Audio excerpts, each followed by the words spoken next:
इस फिल्म की शुरुआत होती है वेनिस शहर से, जहां एक नीलामी घर में काफ़ी कीमती चीज़ों की नीलामी होने वाली थी। इसीलिए बड़े बड़े अमीर लोग मास्क पहनकर यहाँ बैठे हुए थे। यहीं पर हम कहानी के मेन कैरेक्टर को देखते हैं, जिसका नाम साइरस था।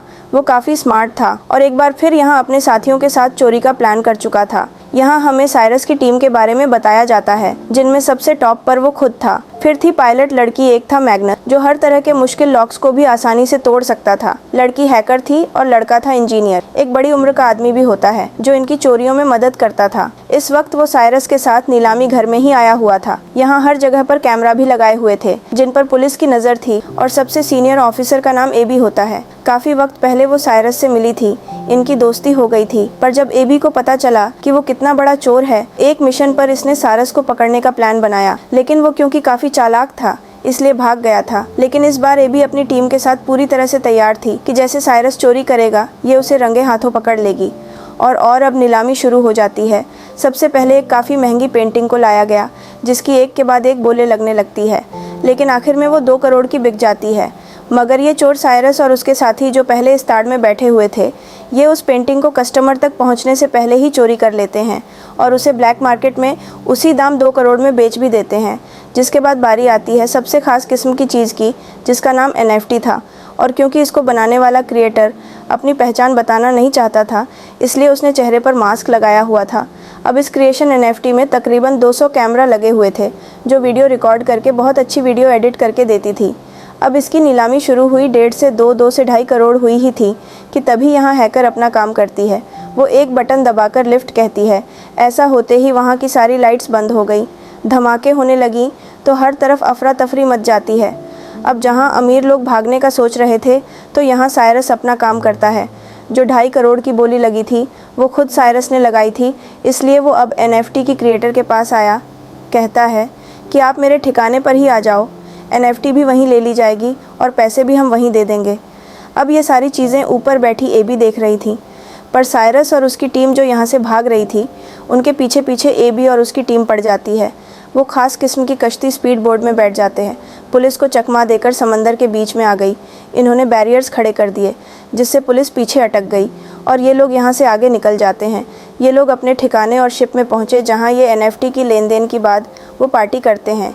एबी जो अभी भी छानबीन कर रही थी, वो नीलामी में आए लोगों की वीडियो बड़े गौर से देख रही थी। उसकी नज़र साइरस के साथ ही हेल्पर पर गई, जो अभी भी वही था। इसलिए ये लोग उस तक पहुंचकर उसे पकड़ लेते। उधर पता चला कि इन चोरों ने जब NFT को चोरी किया, तो ब्लैक मार्केट में उसकी कीमतें बढ़ती गई। 3 से 4, 4 से 5, फिर 8 करोड़ हो गई। पर उसे एक्टिवेट चलाने के लिए इन्हें असली मालिक की ज़रूरत थी, इसलिए ये उस क्रिएटर को भी उठा लाए थे।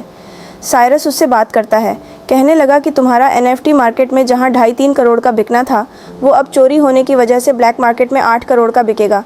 तुम्हें लगता है हमने तुम्हें ऐसे अगवा किया नहीं, बल्कि ब्लैक मार्केट में बेचकर आधा मुनाफा तुम्हें भी देंगे। इससे तुम्हारा हमारा दोनों का फ़ायदा होगा।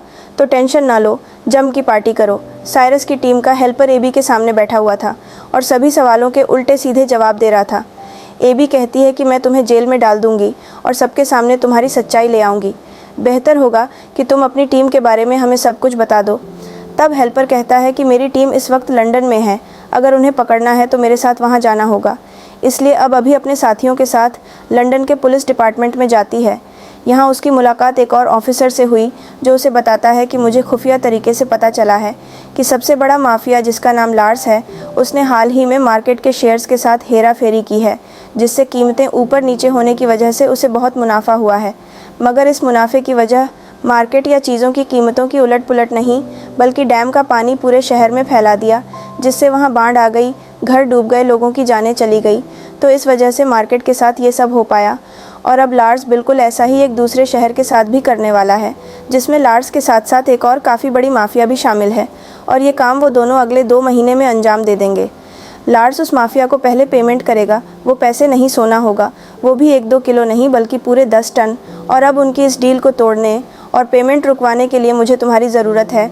तो ऑफिसर बताता है कि हमें एक ऐसे बंदे की तलाश है जो चोरों की तरह ही सोचकर चोरों को पकड़ सके। जाहिर है इस काम के लिए हमें किसी मास्टरमाइंड चोर की ज़रूरत है। और वो कौन है तुम अच्छे से जानती हो साइरस। जिस पर एबी फ़ौरन बोली, नो सर, जैसा आप सोच रहे हैं वैसा कुछ नहीं हो सकता। आप चाहते हैं मैं साइरस के पास जाकर उससे मदद मांगूं और वो भी हमारी मदद करने को तैयार हो जाएगा। कभी नहीं, नामुमकिन है ये। तब ऑफिसर कहते हैं कि तुम्हें कैसे भी करके उसे मनाना होगा ताकि हम लार्स को रोक सके। फिर वो फ़ौरन पहुंच जाती है साइरस के पास। यहाँ दोनों एक दूसरे को ही दोष देने लगते हैं कि तुमने धोखा दिया, तुमने दिया।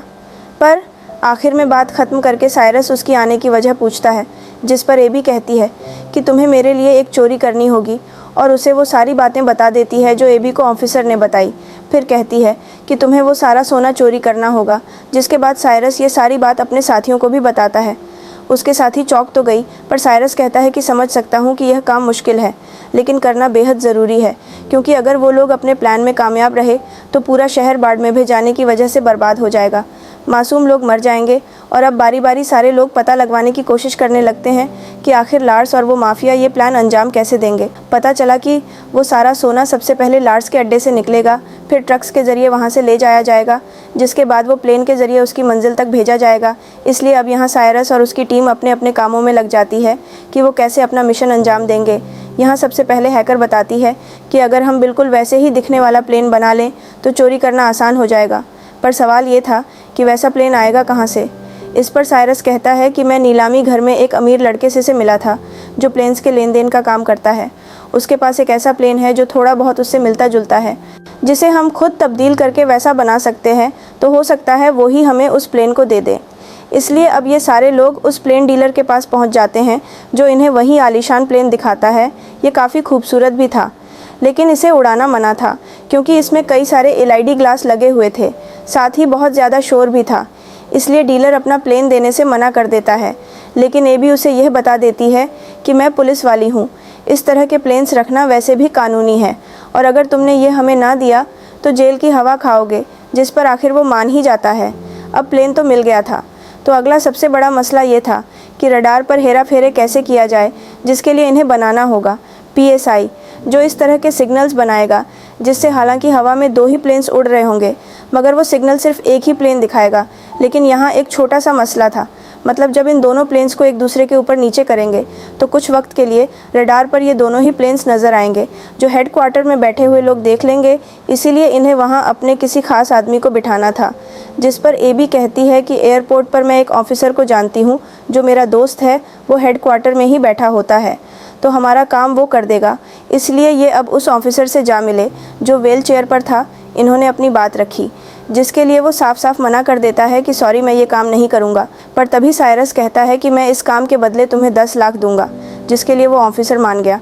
तो ये सारी टीम अपने अपने काम पर लग जाती है और इस प्लेन को ये लोग बदलने में लग जाते हैं, मतलब कि रंग वगैरह करते हैं ताकि ये दूसरी प्लेन की तरह लगने लगे। जिसके बाद PSI की मशीन बनाई जाती है जो सिग्नल्स में हेरा फेरी करेगी, पर उसका साइज़ बड़ा लग रहा था और वो किसी बॉम्ब से कम नहीं लग रही थी। इसलिए एबी हैकर को कहती है कि ऐसा करो, इस PSI मशीन के छोटे छोटे कई सारे हिस्से बना दो जो हर एक मेंबर को दे दिया जाएगा। इस तरह काम आसान हो जाएगा। इसके लिए हैकर मान गई और काफ़ी मेहनत करने के बाद वो PSI मशीन की अलग अलग हिस्से बना देती है। जिसके बाद आखिरकार इनका फाइनल दिन आ जाता है, जहां सब लोग अपने अपने हिसाब से तैयार हो जाते हैं। इन्होंने आधे टिकट बिजनेस क्लास के लिए थी तो आधे इकोनॉमी की, ताकि ये पूरे ही प्लेन में फैल जाए। पता चला कि लार्स की 2 गुंडे बिजनेस में तो 3 इकोनॉमी क्लास में हैं, जबकि सबसे नीचे था 10 टन सोना। जिसके बाद ये पूरी टीम अपनी चोरी को अंजाम देने के लिए पूरी तरह से तैयार हो जाती है। हैकर ने सभी कैमरा को हैक कर लिया था ताकि हर एक चीज़ पर नज़र रखी जा सके, जबकि मैग्नस ने अपने हिस्से की PSI मशीन बाथरूम में जाकर लगा भी दी। इनका एक साथी डर गया था, इसलिए वो साथ नहीं आया था। तब उसके हिस्से का काम एबी करने का सोचती है। वो अपने बिजनेस क्लास के बाथरूम में जाकर दूसरी PSI मशीन को वहाँ लगाने लगती है, पर तभी एक झटका लगने की वजह से वो मशीन छोड़कर नीचे गिर गई, टूट जाती है। उसके कई सारे टुकड़े हो गए, जिससे एबी काफ़ी परेशान हो गई, क्योंकि कैसे भी करके दोबारा जोड़कर ये मशीन यहाँ लगानी ही थी। मगर अब गुंडे भी वॉशरूम में आना चाहते थे और अगर उन्होंने ये देख लिया तो इनका प्लान चौपट हो जाएगा। लेकिन यहाँ ठीक वक्त पर साइरस आ गया और अब ये दोनों मिलकर मशीन को जोड़कर वहाँ लगा ही देते हैं, जबकि पायलट अपने वाले प्लेन को उड़ाकर उस बड़े वाले प्लेन के नीचे ले आती है। साथ ही PSI के एक्टिवेट होने का इंतज़ार करने लगती है ताकि दोनों प्लेन्स की रडार का एक ही सिग्नल जाए। इसलिए अभी हेडक्वार्टर की रडार में 2 ही प्लेन्स की सिग्नल्स आ रही थी, जो देखकर एयरपोर्ट ऑफिसर की साथी कहती हैं कि हमें इस बारे में ऊपर खबर कर देनी चाहिए। जिस पर वो एबी का साथी ऑफिसर जवाब देता है कि ये मामूली सी खराबी होगी, 2-3 मिनट में ठीक हो जाएगी। वो उसे अपनी बातों में उलझाने लगा। जिस बीच PSI के एक्टिवेट होते ही पायलट अपने वाले प्लेन को दूसरे प्लेन से कनेक्ट कर लेती है। ऐसा होते ही सिग्नल मिलने लगे, जिसे अब रडार पर बस एक ही प्लेन नज़र आने लगता है। तब ऑफिसर अपने साथी को कहता है, देखो मैंने कहा था ना ये खराबी है, लो अब ठीक भी हो गई। अब उधर मैग्नस नीचे वाले एरिया में पहुंचता है जहां सोने वाली तिजोरी पड़ी हुई थी। वो अपनी हाईटेक मशीन को तिजोरी पर लगाकर उसका लॉक तोड़ने की कोशिश करता है, पर इस बीच गुंडों को शक हुआ, इसीलिए वो अपने सोने तक पहुंचने की कोशिश करने लगते हैं। इस बात की खबर जैसे साइरस को हुई, वो उन्हें रोकने में लग जाता है, जिससे उन सब चोरों की लार्ड्स के गुंडों से लड़ाई शुरू हो जाती है। इनकी ज़बरदस्त हाथापाई होने लगती है। चलते हुए प्लेन में ये लोग लड़ रहे थे। अब झटके लगने की वजह से पायलट को लगता है जैसे प्लेट में कोई गड़बड़ी है, इसलिए वो फ़ौरन हेडक्वार्टर में खबर करता है। तब एबी का साथी ऑफिसर से कहता है कि मौसम ख़राब है, इसलिए आपको पास के हवाई अड्डे पर प्लेन को उतारना होगा। तब उसकी बात मानकर पायलट प्लेन को उतारने लगता है, पर यह जगह प्लेन को लैंड करने के लिए छोटी थी, जिस वजह से उसे हालांकि काफ़ी मुश्किलात का सामना करना पड़ता है, लेकिन वो जैसे तैसे प्लेन को उस छोटे से हवाई अड्डे पर उतार ही लेता है। इसलिए अब साइरस की पायलट साथी भी प्लेन को वहां लैंड करवा लेती है। पर इस बात का लार्स को भी पता चल गया था कि हमारा प्लेन हाईजैक हो गया है। जहां उसे वो लैंड करवाना था वहां होने की बजाय कहीं और करवा दिया गया है। इसलिए लार्स अपने साथियों को कहता है कि जिसने भी मेरे सोने को मुंह तक पहुंचने से रोका है, उन्हें ख़त्म कर दो या फिर मेरे पास लेकर आओ। उधर मैग्नस साइरस से माफ़ी मांगता है कि प्लीज़ मुझे माफ़ कर दो, मैं टाइम के अंदर अंदर लॉक तोड़कर सोना नहीं चुरा पाया। अब ये सोना गुंडों और इनके हेड माफिया डार्स के हाथ लग जाए और ये अपनी खतरनाक डील कर लेंगे। अब इनके पास और कोई रास्ता नहीं था, इसलिए गुंडों के साथ सोने समेत ये लार्स के पास जाने लगते हैं। इन्हें प्लेन के ज़रिए इनकी पायलट ही ले जा रही। उधर लार्स के पास वो माफिया भी आ जाती है। वो चाहती थी कि डील होते ही जल्द से जल्द शहर में बाढ़ आ जाए, ताकि मार्केट के शेयर्स ऊपर नीचे होने से दोनों को ही फ़ायदा हो। लेकिन उस माफिया को भी पता चल गया था कि जिस प्लेन के ज़रिए इनका सोना आ रहा था वो हाईजैक हो गया है। पर लार्स उसे समझाता है कि मेरे गुंडों ने सब अपने कंट्रोल में कर लिया है, माल आपको मिल जाएगा, बस डील को कैसे भी करके आज की आज ही फाइनल करना। उधर प्लेन में अभी भी लड़ाई हो रही थी, जिस वजह से पीसीआई के सारे हिस्से बर्बाद हो गए। ऐसा होने से अब हेडक्वार्टर की रडार में दोनों प्लेन्स दिखने लगते हैं। तब प्लेन को ट्रेस करके गवर्नमेंट अपने फाइटर जेट्स को प्लेन के पीछे भेज देती है हमला करने के लिए। लेकिन यहाँ साइरस और पायलट अपना दिमाग लगाते हैं। वो प्लेन को उल्टा करके लिख देते हैं कि इसमें लोग हैं, इसलिए हमला ना किया जाए। इसीलिए फ़िलहाल वो फाइटर जेट्स उन पर हमला नहीं करते, बल्कि पीछा करने लगते हैं, ताकि जब ये प्लेन लैंड हो तो पुलिस वहाँ जाकर सब कुछ हैंडल कर ले। जिसके बाद अब ये प्लेन लैंड होता है लार्स की महल के ग्राउंड में, जो उसके आलीशान से घर को बर्बाद करते हुए आगे बढ़ने लगता है। सिर्फ यही नहीं, बल्कि सिक्योरिटी दीवार को तोड़ता हुआ प्लेन अंदर जाने लगा। ऐसा होते ही सारा का सारा सोना भी निकलकर बाहर गिर जाता है। ये देखकर माफिया लार्स को कहती है कि अब तो मैं ये सारा सोना भी ले लूँगी, साथ ही हमारी डील भी कैंसिल, जो कहकर वो यहाँ से जाने लगी। पर लार्स, जिसे गुस्सा आ गया था, वो उसे शूट करके मार देता है। अब तभी यहाँ वो पुलिस भी आ गई जो इनका पीछा कर रही थी। वो इन्हें चारों तरफ से घेर लेती है। पुलिस जैसे ही लार्स को पकड़ने लगी, वो कहता है कि ये मेरा अपना घर है और ये चोर यहाँ आए थे उस माफिया औरत के साथ डील करने के लिए। असली गुनाहगार माफिया ये है, इन्होंने ही उस माफिया औरत को मारा है, तो आप इन्हें पकड़ कर ले जाएं। पर यहाँ साइरस अपना दिमाग लगाता है। वो प्लेन की एलईडी ग्लास और एनएफटी क्रिएशन की रिकॉर्डिंग से पुलिस को यह दिखा देता है कि असली गुनाहगार लार्स माफिया ही है। इसने ही औरत माफिया से सोने की डील की थी, पूरे शहर को बर्बाद करने की प्लानिंग थी, इसलिए ना को पुलिस गिरफ्तार कर लेती है। इस मिशन में एबी और लंदन का ऑफिसर भी शामिल था, जिनका मकसद ही इस डील को रोकना था। तो इसमें कामयाब होने की वजह से वो सारा सोना पुलिस अपने साथ ले जाती है। एबी साइरस की टीम का हिस्सा बन जाती है। यहाँ पता चला कि एबी जब बच्ची थी तो उसे एक पेंटिंग काफ़ी पसंद आ गई थी, जो अब साइरस उसे गिफ्ट करने का सोचता है, ताकि एबी फिर से प्यार करने लगे और ये लोग फिर से एक हो जाए। जिसके बाद यहाँ सबसे बड़ी बात सामने आती है। असल में मैग्नस ने सारा सोना वहाँ से निकाल लिया था। वहाँ असली सोने की बजाय नकली सोना रख दिया था और इस तरह करके दिखाया, जिससे वो तिजोरी तोड़ने में कामयाब नहीं हुए। यानी कि जो सोना पुलिस के हाथ लगा था वो सिर्फ सोने जैसे दिखने वाली लोहे की ईंटें थीं, जबकि असली सोना तो उसी वक्त आसमान से गायब कर दिया गया था और ये लोग उसे अपने ठिकाने पर भिजवा चुके थे। यानी ये चोर एक बार फिर अपने मास्टरमाइंड की वजह से इतनी बड़ी चोरी अंजाम देने में कामयाब रहे थे और फिर ये लोग अपना सोना लेने के लिए जाते हैं। तो दोस्तों, मेरी एक्सप्लेनेशन आपको अच्छी लगी हो तो वीडियो को लाइक और शेयर ज़रूर